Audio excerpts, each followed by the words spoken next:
Hello everyone, welcome to Decimal. ये video polity की है। इससे पहले हम लोगों ने पॉलिटी में काफ़ी कुछ डिस्कस किया है, जैसे कि हिस्टोरिकल बैकग्राउंड डिस्कस किया था। ठीक है, पूरा हिस्टोरिकल बैकग्राउंड डिस्कस किया था, जितने भी पुराने एक्ट थे, ठीक है, ब्रिटिश टाइम के और इंडिपेंडेंस तक के एक्ट सारे डिस्कस किए थे हिस्टोरिकल बैकग्राउंड में। और उसके बाद हम लोगों ने प्रीएम्बल डिस्कस करी है। ठीक है, आज हम लोग जो डिस्कस करने जा रहे हैं उसका नाम है कॉन्स्टिट्यूशनल अमेंडमेंट एक्ट्स। ठीक है, संविधान संशोधन। तो जितने भी संविधान संशोधन हुए हैं वो सारे नहीं डिस्कस करने। ठीक है, जो इम्पोर्टेंट हैं पेपर की नज़र से वो ही डिस्कस करेंगे। तो सबसे पहले जो हम लोग डिस्कस करेंगे आज वो है फर्स्ट कॉन्स्टिट्यूशनल अमेंडमेंट एक्ट। ठीक है, पहला संविधान संशोधन अधिनियम कब आया? तो ये 1951 में आया। ठीक है, सबसे पहले तो ये ध्यान रखना कब आया था, 1951 में आया। ठीक है, कब आया? 1951 में। इसमें क्या था? संपत्ति के अधिकार को सीमित करने के लिए आर्टिकल 31A और आर्टिकल 31B जोड़े गए। 31 का और 31 खा जोड़े गए। ठीक है, सीमित करने की बात कर रहे हैं, वर्ड ध्यान देना, सीमित करने की बात कर रहे हैं। ठीक है, सीमित करने के लिए। फिर दूसरा इंपॉर्टेंट पॉइंट इसमें है कि भूमि सुधार को, यहाँ को कर लेना। ठीक है, भूमि सुधार को न्यायिक समीक्षा से मुक्त करने के लिए 9th शेड्यूल, ठीक है ना, 9वीं अनुसूची जोड़ी गई। ठीक है, 9वीं अनुसूची जोड़ी गई, ये चीज़ ध्यान रखना। और यहाँ पर तीसरा इंपॉर्टेंट पॉइंट है कि SC/ST के लिए विशेष प्रावधान करने के लिए उद्देश्य से जो है 15(4), ठीक है, 15 सब क्लॉज 4 जोड़ा गया। ठीक है, आर्टिकल है ये। ठीक, आगे देखो, नेक्स्ट इसमें टॉपिक कह रहा हूँ, पॉइंट है अभिव्यक्ति की स्वतंत्रता पर 3 नए निबंधन जोड़े गए, जैसे कि लोक व्यवस्था, ठीक है, अपराध उद्दीपन, ठीक है, लोक व्यवस्था, अपराध उद्दीपन और विदेशी राज्यों के साथ मैत्रीपूर्ण संबंध। ठीक है, विदेशी राज्यों के साथ मैत्रीपूर्ण संबंध ये लागू किए गए तीनों। ठीक है, अभिव्यक्ति की स्वतंत्रता मतलब फ्रीडम ऑफ एक्सप्रेशन। ठीक है, फ्रीडम ऑफ एक्सप्रेशन की बात कर रहे हैं यहाँ पे, अभिव्यक्ति की स्वतंत्रता मतलब उसके लिए।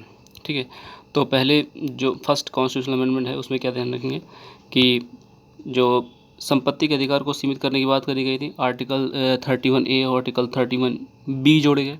ठीक है, और भूमि सुधार की बात कर रहे हैं। ठीक है, लैंड रिफॉर्म की बात कर रहे हैं, भूमि सुधार की बात कर रहे हैं, इसमें 9th शेड्यूल जोड़ा गया। ठीक है, और 15(4), ठीक है, 15(4) जोड़ा गया। और इसमें 3 निबंधन थे अभिव्यक्ति की स्वतंत्रता के संबंध में, लोक व्यवस्था, अपराध उद्दीपन और विदेशी राज्यों के साथ मैत्रीपूर्ण संबंध। ठीक है, ये 3 चीज़ें ध्यान रखना। नेक्स्ट इम्पॉर्टेंट है 7th कॉन्स्टिट्यूशनल अमेंडमेंट एक्ट। ठीक है, 7th कब आया था? ठीक है, इसमें सन ध्यान रखना, क्योंकि सन ही पूछ लेते कोई। तो 1956। ठीक है, 1956। देखो, शुरू में क्या हुआ था कि जो स्टेट थे वो ABCD, ठीक है ना, में डिवाइड थे, मतलब कि का खा गा गा श्रेणी में डिवाइड थे। राज्य जो थे उनका वर्गीकरण जो है का खा गा गा में था, ABCD में था। तो उसको क्या है, ख़त्म कर दिया गया 7वें संविधान संशोधन में, और पूरे भारत को जो है 14 राज्यों में और 6 UTs में विभाजित कर दिया गया। 14 स्टेट और 6 UT, ठीक है ना, 14 स्टेट्स में और 6 UT में डिवाइड कर दिया गया।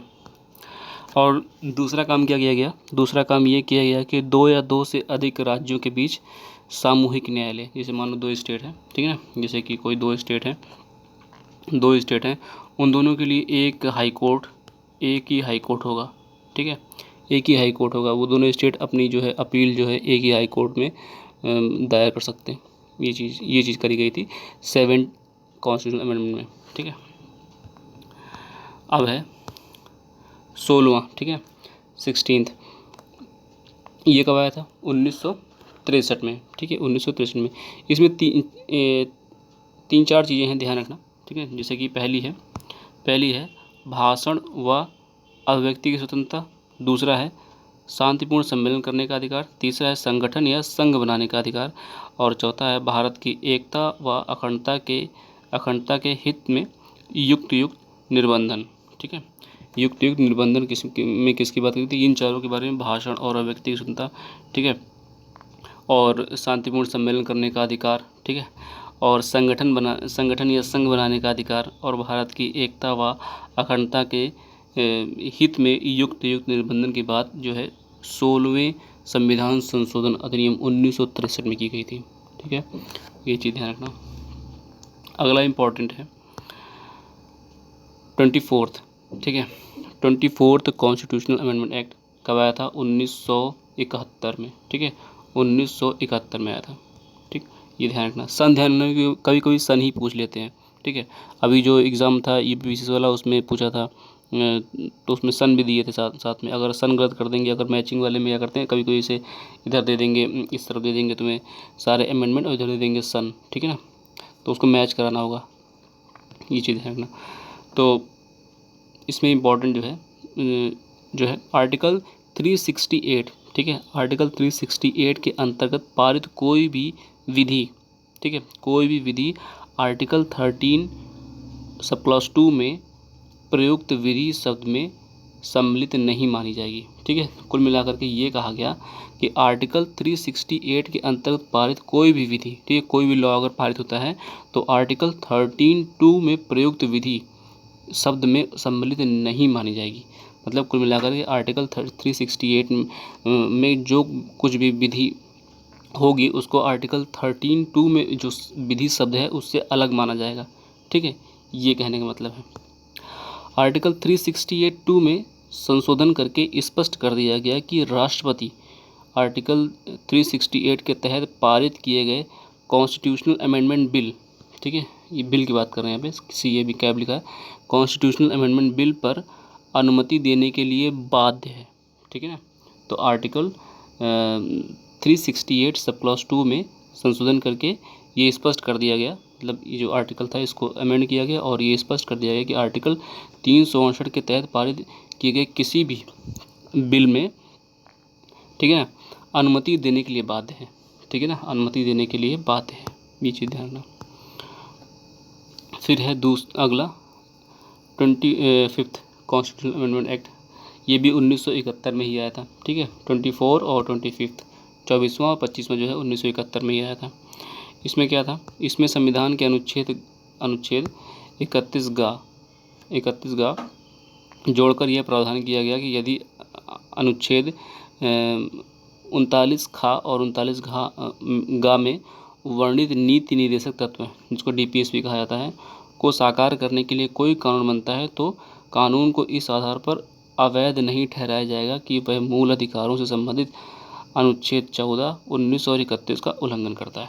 ठीक है, ये चीज़ ध्यान रखना इसमें कि अगर आर्टिकल, इसमें क्या जोड़ा गया? 31 गा जोड़ा गया और ये प्रावधान किया गया कि अनुच्छेद 39B और अनुच्छेद 39C में वर्णित नीति निर्देशक तत्व, ठीक है, ये DPSP है, 39B और 39C, DPSP को साकार करने के लिए कोई कानून अगर बनाया जाता है तो वह इस आधार पर अवैध नहीं माना जाएगा कि वह जो फंडामेंटल राइट हैं आर्टिकल 14, 19 और 31 का उल्लंघन करते हैं। ठीक है, इस आधार पर उसको अवैध नहीं माना जाएगा। ठीक, ये चीज़ ध्यान रखना। नेक्स्ट है 42nd कॉन्स्टिट्यूशनल अमेंडमेंट एक्ट 1976, बहुत इंपॉर्टेंट है, इसको तो बिल्कुल याद कर लेना। ठीक है ना, इसको तो बिल्कुल याद कर लेना, बहुत इंपॉर्टेंट है। ठीक है, देखो ये अमेंडमेंट एक्ट हुआ कैसे? ठीक है, इसमें ध्यान रखना सरदार स्वर्ण सिंह कमेटी की सिफारिश जो थी उसको इम्प्लीमेंट किया गया एक तरह से। ठीक है ना, तो सरदार स्वर्ण सिंह कमेटी का नाम ध्यान रखना। ठीक है, सरदार स्वर्ण सिंह कमेटी, इसको मिनी कॉन्स्टिट्यूशन बोला जाता है। ठीक है, मिनी कॉन्स्टिट्यूशन बोला जाता है क्योंकि काफ़ी बड़ा है ये। ठीक है, इमरजेंसी के टाइम में किया गया। ठीक है ना, इसका 42nd अमेंडमेंट, तो ये काफ़ी बड़ा है और इसमें जो है पहली बार जो प्रियम्बल थी, ठीक है ना, पहली बार जो प्रियम्बल है जिसको प्रस्तावना या उद्देशिका भी बोलते हैं, उसमें अमेंडमेंट किया गया। ठीक है, और 3 वर्ड जोड़े गए, कौन कौन से? समाजवादी, पंथ निरपेक्ष और अखंडता। ठीक है, समाजवादी, पंथ निरपेक्ष और अखंडता, सोशलिस्ट, सेकुलर और इंटीग्रिटी, ये 3 वर्ड ध्यान रखना। ठीक है, इंग्लिश में ध्यान रखना तो ज़्यादा आसानी रहेगी क्योंकि पंथ निरपेक्ष को कहीं कहीं धर्मनिरपेक्ष लिखा क्या जाता है तो कन्फ्यूजन हो जाएगी, तो इंग्लिश में ज़्यादा ठीक रहेगा, सोशलिस्ट, सेकुलर और इंटीग्रिटी। ठीक है, अखंडता सब जोड़ा गया। और इसमें एक नई चीज़ आई, क्या? जो आर्टिकल 51A, ठीक है ना, फंडामेंटल ड्यूटी आई थी, ठीक है, फंडामेंटल ड्यूटी 10 ड्यूटी थी, अभी कितनी है वो बताओ कमेंट में कितनी है अभी, ठीक है, और कौन सी है जो अभी अगर कोई इससे ज़्यादा हुई हैं तो, ठीक है। तो ध्यान रखना कि इसमें जो फंडामेंटल ड्यूटी है वो एक ही आर्टिकल में सारी फंडामेंटल ड्यूटी है 51A में, ठीक है, फंडामेंटल ड्यूटी 51A में है, ये चीज़ ध्यान रखना, ठीक है। और कौन सा अमेंडमेंट, 42nd अमेंडमेंट, ठीक है, 42nd अमेंडमेंट पूछ लेते हैं कभी, 42nd अमेंडमेंट फंडामेंटल ड्यूटी के संबंध में कौन सा कॉन्स्टिट्यूशनल अमेंडमेंट चाहिए, ठीक है। आर्टिकल 74 को संशोधित करके ये स्पष्ट कर दिया गया कि राष्ट्रपति प्रधानमंत्री की अध्यक्षता वाली मंत्रिपरिषद की सलाह के अनुसार कार्य करेगा, ठीक है। कुल मिलाकर के जो राष्ट्रपति है वो प्रधानमंत्री की अध्यक्षता वाली जो कैबिनेट है उसकी सलाह पर काम करेगा, ऐसा आर्टिकल 74 में संशोधन करके ये चीज़ ऐड कर दी गई, ठीक है। आगे देखो, इसके बाद है 44th कॉन्स्टिट्यूशनल अमेंडमेंट एक्ट, ठीक है। ये कब आया था, ये आया था 1978 में, ठीक है, 1978 में। इसमें क्या इंपॉर्टेंट है, इसमें इंपॉर्टेंट ये है कि संपत्ति के अधिकार को 19(1)(चा) और 31 को जो है फंडामेंटल राइट्स निकाल के 300A में डाल दिया गया, ठीक है। जो पहले संपत्ति का अधिकार था आर्टिकल 31 और आर्टिकल 19(1)(चा) में उसको 300A में कर दिया गया। देखो वैसे किताबों में ज़्यादातर यही इतना ही लिखा मिलेगा तुम्हें, आर्टिकल 31, ठीक है, आर्टिकल 31 का संपत्ति के अधिकार को जो है 300A में कर दिया गया, ठीक है। लेकिन ये भी ध्यान रखना 19(1)(चा), ठीक है, 19(1)(चा। तो इसमें क्या हो गया कि संपत्ति के अधिकार को कानूनी अधिकार बना दिया गया, ठीक है, संपत्ति के अधिकार को कानूनी अधिकार बना दिया गया, ठीक है। अब कानून वो संपत्ति का अधिकार फंडामेंटल राइट नहीं रह गया, ठीक है, संपत्ति का अधिकार फंडामेंटल राइट से हट करके कानूनी अधिकार बन गया। और इसमें आर्टिकल 74(1) जो है इसमें अमेंडमेंट किया गया और इसमें जो है प्रेसिडेंट की सलाह पर कैबिनेट पुनर्विचार कर सकती थी। मतलब कि अगर जैसे कि कोई बिल है वो प्रेसिडेंट के पास गया तो प्रेसिडेंट उसको वापस कर सकता है कैबिनेट के पास कि एक बार फिर से पुनर्विचार कर लो, ठीक है ना। अगर कैबिनेट ने दोबारा भेज दिया तो फिर प्रेसिडेंट को साइन करना पड़ेगा, ठीक है, ये चीज़ है इसमें। और आर्टिकल 352, ठीक है ना, देखो ये आर्टिकल 352 मतलब इमरजेंसी वाला आर्टिकल है ये। इसमें क्या किया गया, इसमें भी अमेंडमेंट किया गया और जो आंतरिक अशांति थी, ठीक है ना, आंतरिक अशांति शब्द था उसको हटा करके सशस्त्र विद्रोह कर दिया गया, ठीक है ना। कि पहले उसमें एक शब्द था आंतरिक अशांति, ठीक है, आंतरिक इंटरनल डिस्टर्बेंस, ठीक है, उसको आर्म्ड रिबेलियन में जो है से हटा दिया, मतलब कि रिप्लेस कर दिया गया आर्म्ड रिबेलियन वर्ड से, ठीक है, शब्द से। क्या मतलब हटाया गया, आंतरिक अशांति हटाया गया किससे, सशस्त्र विद्रोह से, ठीक है ना। तो मतलब पहले शब्द ये था इसको हटा दिया गया और ये वाला नीचे वाला जो वर्ड है ये ऐड कर दिया गया, ठीक है। तो ये भी जो है 44वें संविधान संशोधन में किया गया था, ये चीज़ ध्यान रखना, ठीक है। देखो आगे फिर क्या है, राष्ट्रपति द्वारा राष्ट्रीय आपातकाल की उद्घोषणा के लिए मंत्रिमंडल की लिखित सलाह अनिवार्य है, ठीक है ना। अगर कि राष्ट्रपति को इमरजेंसी लगानी भी है, ठीक है, इमरजेंसी लगानी है तो क्या करना पड़ेगा कि उसमें जो कैबिनेट है वो लिखित में, ठीक है ना, लिखित में जो है एक तरह से एडवाइस करे, ठीक है, तभी माना जाएगा, नहीं तो इमरजेंसी नहीं लागू होगी, ठीक है। और इसमें एक चीज़ थी कि फंडामेंटल राइट जो है गारंटेड है किससे, आर्टिकल 20 और 21 से, आर्टिकल 20 और 21 से, ठीक है। और ये सस्पेंड नहीं हो सकते हैं इमरजेंसी के टाइम पे, अगर नेशनल इमरजेंसी है उसमें भी कौन से आर्टिकल नहीं सस्पेंड होंगे, ये चीज़ ध्यान रखना, आर्टिकल 20 और आर्टिकल 21, ठीक है, ये दोनों सस्पेंड नहीं होंगे, ठीक है, ड्यूरिंग इमरजेंसी के टाइम में भी सस्पेंड नहीं होंगे। पहली बार जब इमरजेंसी लगी थी 1976 में मैडम इंदिरा गांधी के टाइम में तो आर्टिकल 21 सस्पेंड हो चुका था, ठीक है। आर्टिकल 21 सस्पेंड होने का मतलब जीने का अधिकार खत्म हो जाता है, ठीक है, ये चीज़ ध्यान रखना। तो इमरजेंसी भी होगी तो जीने का अधिकार ख़त्म नहीं होना चाहिए, ठीक है। तो इसलिए ये ऐसा किया गया है कि जो आर्टिकल 21 और 20 है ये सस्पेंड नहीं होना चाहिए ड्यूरिंग इमरजेंसी भी, ठीक है। फिर है सबसे मतलब इम्पॉर्टेंट ये भी है ठीक है, सबसे ज़्यादा इंपॉर्टेंट है, काफ़ी पूछा गया है ये भी। तो इसको बोलते हैं 52nd कॉन्स्टिट्यूशनल अमेंडमेंट एक्ट 1985 का है, ठीक है ना। इसमें क्या किया, इसको एंटी डिफेक्शन बोलते हैं, यही है एंटी डिफेक्शन, ठीक है। अगर कभी वर्ड सुना हो एंटी डिफेक्शन, ठीक है, तो यही है एंटी डिफेक्शन, ठीक है। ये इसमें क्या है, 10th शेड्यूल ऐड किया गया, ठीक है, 10th शेड्यूल ऐड किया गया और इसका एम क्या था, दल बदल एवं अन्य आधारों पर संसद तथा राज्य विधानमंडल, संसद और राज्य विधानमंडल दोनों हैं इसमें, ठीक है। ये मत सोचना कि खाली संसद के लिए, संसद और राज्य विधानमंडल दोनों के लिए, मतलब कि जो पार्लियामेंट है और जो स्टेट की जो लेजिस्लेटिव असेंबली होती है, ठीक है, दोनों के लिए संसद और राज्य विधानमंडल के सदस्यों की निर्भरता से संबंधित प्रावधानों को निर्धारित करना, ठीक है ना। तो मतलब अगर इसमें कहीं पे एंटी डिफेक्शन मिल जाए तो सीधे 52nd अमेंडमेंट याद आना चाहिए, ठीक है, 1985 याद आना चाहिए और 10th शेड्यूल, ठीक है, 10th शेड्यूल याद आना चाहिए, 10th शेड्यूल ऐड किया गया था इसमें, ठीक है। और 9th शेड्यूल जो है सबसे पहले अमेंडमेंट में ऐड किया गया था 1951 वाले में, ठीक। अगला है, ये भी बहुत इंपॉर्टेंट है, 61, ठीक है ना, 61वां संविधान संशोधन। इसमें 1988 ध्यान रखना, कहीं कहीं बुकों में 1989 लिखा होता है, ठीक है, तो ध्यान रखना 1989 नहीं है, 1988 है, ठीक है ना, 1989 नहीं है, 1988 है, कन्फ्यूज मत होना, कहीं कहीं लिखा होता है बुकों में वो गलत लिखा होता है, तो उसको काट के 88 कर लेना अगर बुक में लिखा हो तुम्हारी तो 1988 कर लेना। तो इसमें क्या किया था, मतदान के लिए जो है जो पहले 21 साल थी आयु, उसको घटा के 18 वर्ष कर दी गई, ठीक है। 21 साल थी पहले, उसको घटा करके 18 साल कर दी गई, 61st मतलब 61वां संविधान संशोधन अधिनियम 1988 के तहत, ठीक है, ये चीज़ ध्यान रखना।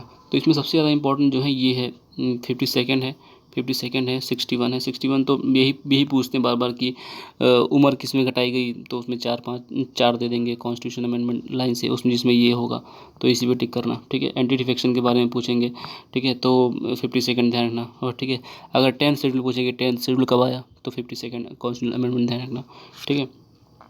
दल बदल हिंदी में लिख के आता है, दल बदल, ठीक है, और ये भी बहुत इंपॉर्टेंट है, ठीक है, ये भी बहुत इंपॉर्टेंट है। 44th, ठीक है, 44th अमेंडमेंट जो है वो एक तरह से 42nd अमेंडमेंट के काउंटर में आया था, ठीक है ना। उसके जो अमेंडमेंट किए गए थे इमरजेंसी के टाइम में, उसमें कुछ सुधार करने के लिए ये 44वां संविधान संशोधन आया था, ठीक है। और ये बहुत इंपॉर्टेंट है, ठीक है, ये बहुत इंपॉर्टेंट है। इसमें जो है ये नाम ध्यान रखना, सरदार स्वर्ण सिंह कमेटी, इस कमेटी के नाम ध्यान रखना, ठीक है। और कमेटी जितने भी हो ना इंपॉर्टेंट कमेटी, वो याद करते रहना, क्योंकि कमेटी से भी क्वेश्चन आता है, ठीक है, कमेटी से भी क्वेश्चन आता है। इस बार जो है 12 तारीख को यूपीएससी में भी कमेटी से आए थे मैच कराने के लिए, ठीक है, वो जितनी भी पंचायत वाली कमेटी थी उनसे रिलेटेड क्वेश्चन था, ठीक है। अशोक मेहता समिति, बलवंत राय समिति, ये सारी समितियों से आया था क्वेश्चन, ठीक है। तो इसको मिनी कॉन्स्टिट्यूशन बोला जाता है। 3 वर्ड ध्यान रखना इसमें बहुत इंपॉर्टेंट है, समाजवादी, पंथ निरपेक्ष अखंडता, और ये जो फंडामेंटल ड्यूटी का इंट्रोड्यूस करी गई 51A, ठीक है, और आर्टिकल 74 ये ध्यान रखना, और इसको एक बार पढ़ लेना। और 24वां ध्यान रखना, इसमें जो है प्रेसिडेंट को बाइंडिंग किया गया, मतलब एक तरह से प्रेसिडेंट को जो है अनुमति देने के लिए बाइंड किया गया, ठीक है। इसमें पूछ लेते हैं कि इसमें बाइंड किया गया प्रेसिडेंट को, तो 24th, ठीक है। और इसमें पहला तो बिल्कुल याद रखना, ठीक है, पहला बिल्कुल ध्यान रखना, ठीक है। तो ये थे कॉन्स्टिट्यूशनल अमेंडमेंट एक्ट, ठीक है। अभी पूरे नहीं हुए हैं, ठीक है, अभी हम लोगों ने कितने डिस्कस किए, 52nd 61st तक, ठीक है, 61st तक किया है। अभी बाकी अभी काफ़ी और इम्पॉर्टेंट है, ठीक है, वो हम लोग अगली वीडियो में देखेंगे, ठीक है। तब तक के लिए धन्यवाद।